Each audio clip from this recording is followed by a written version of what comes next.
ہوں تبلیغی جماعت کے بہت سے عمل ہیں جو بدعت نہیں تھے لیکن بدعت بن گئے ہیں.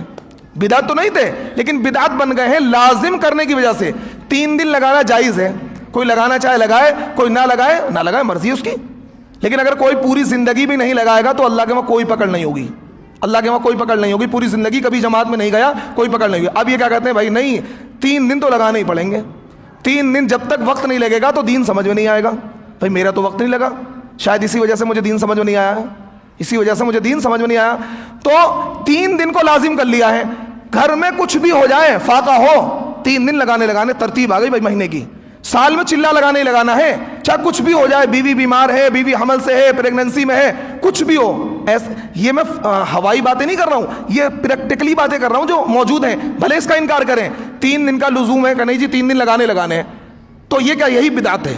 آپ نے اپنے اس عمل کو اپنے کردار کی وجہ سے بدعت بنا دیا ہے. آپ کی اس شدت نے تبلیغی جماعت کو نقصان پہنچایا ہے. اب ایک اس کا اپڈیٹ ورژن آیا کہ امام وہ رکھو جس کا وقت لگا ہوا ہو.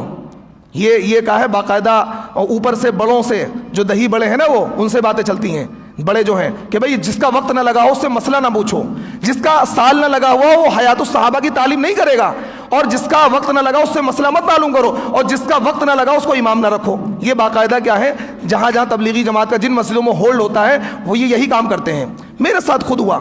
مصطفیٰ, جب میں نے رحمانیہ مسجد چوہان ماگر میں امامت چھوڑی تو مصطفیٰ آباد کی فاطمہ مسجد ہے, 27ویں رمضان کو میں نے وہاں تراویح پڑھائی, اور تراویح پڑھانے کے بعد میں کمیٹی سے میری بات چیت ہوئی کہ اللہ ٹھیک ہے جی آپ کا سلیکشن ہو گیا. پھر ایک صاحب نے مجھ سے کہا جی آپ کا وقت لگا ہوا ہے نہیں لگا ہوا ہے؟ میں نے کہا بھائی میں نے 15 سال مدرسے میں لگائے ہیں. کہ نہیں وہ آپ نے جماعت میں وقت لگایا؟ میں نے کہا نہیں. پھر وہ انہوں نے مجھے منع کر دیا اس بنیاد پر کہ میرا وقت نہیں لگا ہوا ہے. یہ شدت ہے, یہ لازم ہے, یہی تو بدعت ہے, یہی تو بدعت ہے. کسی چیز کو لازم سمجھ لینا کہ اسی امام کو امامت پر رکھیں گے جس کا وقت لگا ہوا ہے, تو یہی تو بدعت ہے. اب آ جائیے مشورے پر. مشورہ کرتے ہیں روزانہ. پہلی بات, حدیث میں روزانہ مشورے کا ذکر ہی نہیں ہے. اللہ کے نبی روزانہ مشورہ کرتے تھے, اللہ کے نبی روزانہ کبھی ایسا نہیں ہم نے دیکھا کبھی کوئی خاص معاملہ ہو مشورہ کر لیا. یہاں روزانہ مشورہ ہوگا. اور بڑے میں افسوس کے ساتھ کہہ رہا ہوں, مشورے غیبت کا اڈا بنے ہوئے ہیں, مشورے غیبت کا اڈا بنے ہوئے ہیں. امام صاحب کیا کر رہے ہیں, مؤذن صاحب کیا کر رہے ہیں, باقاعدہ مشورے میں پلاننگ ہوتی ہے امام کو ہٹانے کی. مشورے میں امام کو ہٹانے کی پلاننگ ہوتی ہے. یہ میرے ساتھ ہوا ہے, یہ میرے ساتھ یہاں بھی ہوا ہے اور بھی جگہ ہوا ہے. مشورے میں پلاننگ ہوتی ہے, امام کے خلاف سازشیں ہوتی ہیں, مشوروں کو غیبت کا. تو تبلیغی جماعت کا کام غلط نہیں ہے. ان لوگوں نے اپنی حرکتوں کی وجہ سے تبلیغی جماعت کو بدنام کر دیا ہے, اس کے کام کو غلط کر دیا اپنے طرز عمل کی وجہ سے. اب کیا ہے, مشورے کو لازم پکڑ لیا ہے. کیا کر لیا ہے, مشورے کو. چاہے کچھ بھی ہو جائے مشورہ ضرور ہوگا, چاہے کچھ بھی ہو جائے مشورہ ضرور ہوگا. آندھی آ جائے, طوفان ہو جائے, ارے بھائی کبھی کبھار ڈیلے کر دو, کبھی کبھار چھوڑ دو. لازم کیوں کر رکھا آپ نے؟ نہیں جی آندھی آ جائے, طوفان آ جائے, فساد ہو جائے, دنگے ہو جائیں, مشورہ ضرور ہوگا. بھائی یہی تو بدعت ہے, لازم. اب کیا ہے, تعلیم. ظہر کے بعد تعلیم ہوتی ہے. ابھی جمعے کا بیان ہو جاتا ہے. یہ کیا ہوا ہے, میں نے رامائن اور گیتا پڑھ کے تو نہیں سنائی ہے, قرآن پڑھ کے سنا رہا ہوں, اللہ کے نبی کی بات بتا رہا ہوں. اب اس کے بعد کتاب لے کے بیٹھیں گے, تعلیم ہوگی. ارے بھائی یہی تو بدعت ہے. آپ لازم کیوں کر رہے ہو؟ جمعے کے دن تعلیم مت کرو.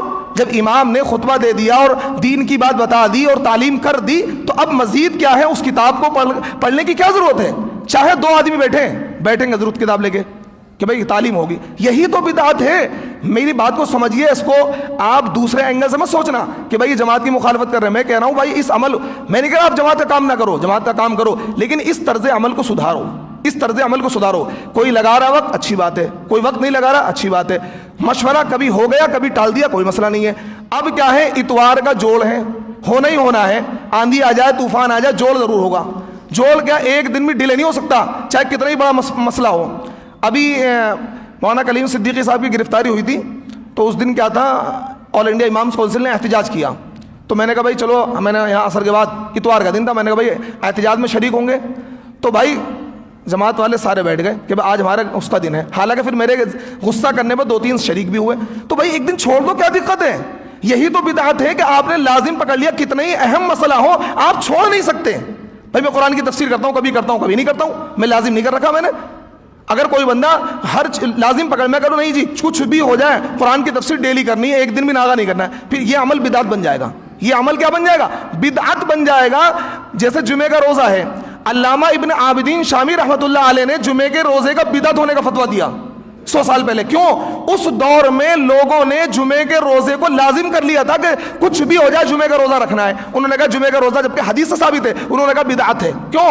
لوگوں نے جمعے کا روزہ کی سنت ہے، آپ اس کو لازم کرو گے کہ نہیں جی رکھنا ہی رکھنا ہے تو اس عمل کو بدعت بنا دے گا. تو آپ شریعت کے مزاج کو سمجھیے، شریعت کے مزاج کو سمجھیے. جو چیز جس درجے کی ہے، مشورہ لازم نہیں ہے، 3 دن لازم نہیں ہے، 40 دن لازم نہیں ہے، چلہ لازم نہیں ہے، جماعت کا کام لازم نہیں ہے، تعلیم لازم نہیں ہے، کبھی کبھار چھوڑ بھی دیں، ہفتے میں 10 دن میں مہینے میں 1 آدھ تو چھوڑ بھی دیں. اس کو اس درجے لزوم کے نہیں جی کرنا ہی کرنا ہے، کرنا ہی کرنا ہے.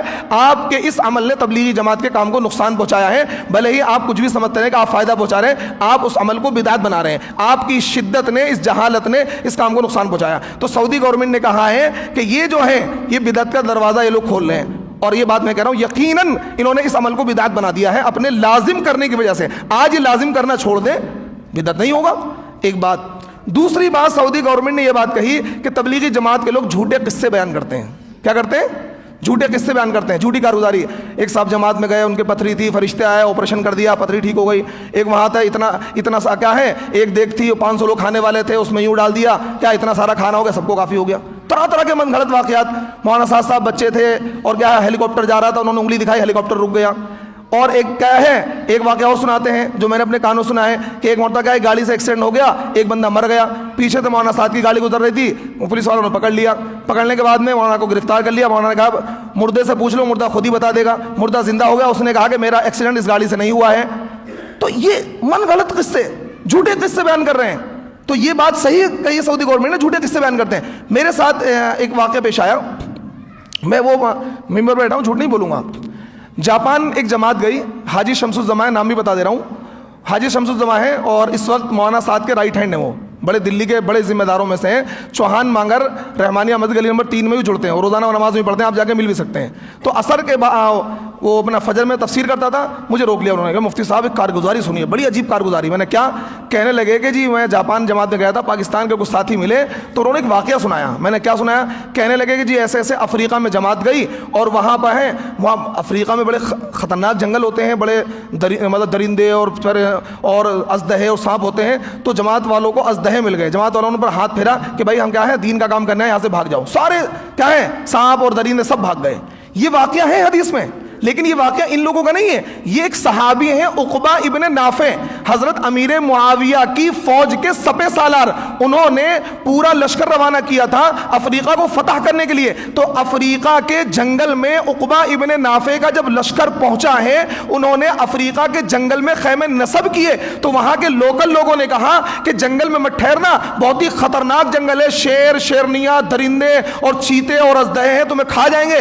تو انہوں نے کہا کہ ہم اللہ کے نبی کے غلام ہیں، ہمیں کوئی چیز نقصان نہیں پہنچا سکتی ہے. انہوں نے خیمے نصب کیے اور ایک اعلان کیا، ایھا الحشرات والارض. انہوں نے کہا اے چرندوں، پرندوں، درندوں، خونخوار جانوروں، یہ اعلان سن لو، نحن اصحاب رسول اللہ صلی اللہ علیہ وسلم، ہم اللہ کے نبی کے غلام ہیں، اللہ کے نبی کے ساتھی ہیں. اگر کسی نے ہمیں نقصان پہنچانے کی کوشش کی تو ہم اسے قتل کر دیں گے. تاریخ گواہ ہے، تاریخ کے اندر لکھا ہوا ہے. عقبہ ابن نافع کے اس اعلان کے بعد درندے، پرندے، شیر، شیرنیاں، چیتے، ازدہے سب نے جنگل خالی کر دیا اور انہوں نے صحابہ نے اور تابعین نے وہاں پڑاؤ ڈالا. تو انہوں نے کیا کہ یہ واقعہ اپنے اوپر فٹ کر کے کارگزاری میں چلانا شروع کر دیا. تاکہ مقصد کیا ہوتا ہے؟ مقصد ہو تاکہ جماعت میں زیادہ سے زیادہ لوگ جڑیں. ایک بندہ ایسا تھا کچھ نہیں کرتا تھا، جماعت میں گیا، اتنا کاروبار ہو گیا. ارے بھائی کیا ہے، من گھڑت قصے بیان نہ کریں.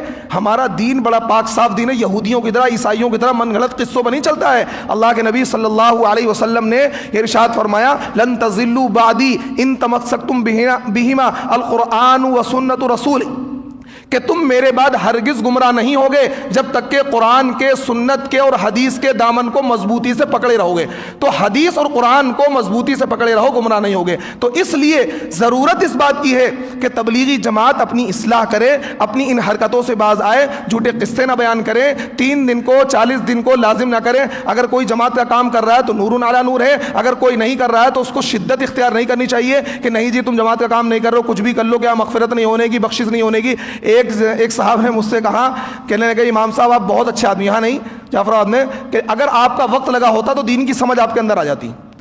مجھ سے یہ بات کہی، میں نے اس کو جو ڈانٹا اور لتا، میں نے ہاتھ پکڑ کے کمرے سے باہر نکال دیا. میں نے بدتمیز کہیں کہا، یعنی ہمیں دین کی سمجھ نہیں ہے. تو نے 40 دن لگا کے ساری دین کی سمجھ تیرے اندر آ گئی, 15 سال میں قرآن حدیث سب پڑھ لیا, ہمیں دین کی سمجھ نہیں آئی. تو معاملات یہ ہیں, ان جہالت کی وجہ سے تبلیغی جماعت کا کام بدنام ہو رہا ہے, اور کیا ہے, اکابرین کی قائم کردہ جماعت کا نقصان ہو رہا ہے. اور آج جو خدمت تبلیغی جماعت نے 80 سال میں کی تھی, ان 20 سالوں میں سارا بیڑا غرق ہو گیا, سارا معاملہ غلط ہو گیا. اور دوسرا کام, جھوٹی حدیثیں بیان کرتے ہیں. دین کی تھوڑی بہت غور و فکر کرنا, 60 یا 70 سال کی نفلی عبادت سے افضل ہے, کوئی حدیث نہیں ہے. سن لو کوئی حدیث نہیں ہے. جماعت والے کہتے ہیں دین کی, آؤ بھائی آؤ بیٹھو, دین کی بات کا کہنا, دین کی بات کا سننا ایمان والوں کو نفع دیتا ہے, آؤ. پھر یہ والی حدیث سناتے ہیں, دین کی تھوڑی بہت غور و فکر کرنا 60 یا 70 سال کی نفلی عبادت سے افضل ہے. سناتے نہیں سناتے؟ کسی نے سنیے؟ بالکل یہ کوئی حدیث نہیں ہے. کوئی حدیث ہے تو مجھے لا کر دکھا دیں, کوئی حدیث لا کر دکھا دے. من گھڑت ہے, موضوع ہے, اپنی طرف سے گھڑی ہوئی ہے. اور ایک حدیث وہ بیان کرتے ہیں جس کا انکار پہلے بھی میں نے کیا تھا, آج پھر کر رہا ہوں, کہ گشت کرنے کے بعد جو نماز پڑھی جائے گی اس پر 7 لاکھ نماز کا ثواب ملے گا. یہ بھی کوئی حدیث نہیں ہے, یہ بھی جماعت والے کہتے ہیں یہ بھی ھذا موضوع منکر, یہ بالکل کیا ہے, منکر ہے, موضوع ہے, من گھڑت ہے, گھڑی ہوئی حدیث. کوئی حدیث ایسی روایت حدیث کے اندر موجود نہیں ہے. اور ساری جہاد کی آیتیں سب اپنے اوپر فٹ کرتے ہیں, ہلکے ہو بھاری ہو جماعت میں نکلو, ہلکے ہو. بھائی یہ جہاد کی آیتیں ہیں, یہ مت کرو. یہ بات یاد رکھو, میں تمہارا مخلص دوست ہوں. جماعت والوں سن لو, بھلے تم مخالف سمجھو, میں تمہارا مخلص دوست ہوں, تمہاری اصلاح کر رہا ہوں. کوئی امام تمہاری اصلاح نہیں کرے, اسے پتا میری امامت چھن جائے گی, میرا بوریا بستر گول ہو جائے گا. مجھے اس بات کی کوئی پرواہ نہیں ہے, کوئی پرواہ نہیں. میں صرف تمہارا, کیونکہ تمہاری غلط باتوں میں جو تمہیں ٹوک رہا ہے وہ تمہارا مخلص دوست ہے. اللہ کے نبی صلی اللہ علیہ وسلم نے ارشاد فرمایا, من فسر برائے القرآن فلیتبوأ مقعدہ من النار, کہ جو رائے سے تفسیر کرے گا اپنا ٹھکانہ جہنم میں بنا لے. اللہ کے نبی نے ارشاد فرمایا, من کذب علی متعمدا فلیتبوأ مقعدہ من النار, کہ جو اللہ کے نبی کی طرف جھوٹی نسبت کرے گا, جھوٹی حدیث بیان کرے گا, اپنا ٹھکانہ جہنم میں بنا لے. یہ 2 چیزیں اپنے ذہن میں رکھیں, اور کسی بھی بات کو بیان کرنے سے پہلے بہت محتاط رہیں, اور اس کو پہلے علماء سے تصدیق کر کے پھر بیان کریں. انشاءاللہ آپ اصول کی روشنی میں کام کیجئے. آپ جو اصول حضرت مولانا الیاس نے مرتب کیے تھے ان کے مطابق کام کیجئے, ہم آپ کے ساتھ ہیں. لیکن آپ جس طریقے سے بے اصولی سے کام کر رہے ہیں, ہم آپ کے ساتھ نہیں ہیں. ہم آپ کی بار بار اصلاح کرتے رہیں گے, چاہے آپ کچھ بھی کرتے رہیں, کتنی مخالفت کرتے رہیں, میری زبان تو بند نہیں ہوگی. جب تک غلط کام ہوتا رہے گا میں اس کی اصلاح کرتا رہوں گا. اللہ رب العزت مجھے اعمال صالحہ کی توفیق عطا فرمائے, اور تمام حاضرین کو کیا ہے, دین کی صحیح سمجھ عطا فرمائے. وآخر دعوانا ان الحمدللہ رب العالمین.